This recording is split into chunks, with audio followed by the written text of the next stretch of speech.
Amen.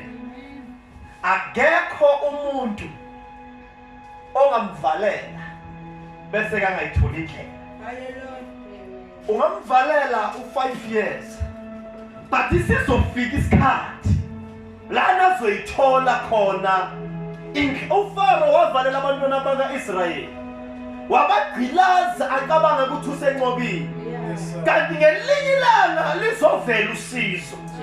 Oh wonderful Jesus. Ngesinye isikhathi noma usizo ungalitholi namhlanje. Noma namhlanje ungabonakali. Sasa uzobonakala.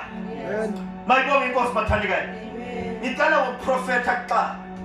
Ngithi mina noma bangavala iminyango kangakanani.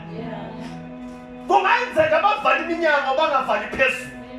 Kungenzeka bavale phezulu bangavali emaceleni. But akekho umuntu okwazi ukuvala bese ke kungabi neliphofu. Akekho umuntu okwazi ukuvala impilo yomuntu siphelayo. We thank God ukuthi noma sewuvalelwa isono, but uJesu wafika ukuzavula indlela nalapho bathi ayikho khona. The devil ecabanga ukuthi useqedile ngomuntu. Kanti umuntu indlela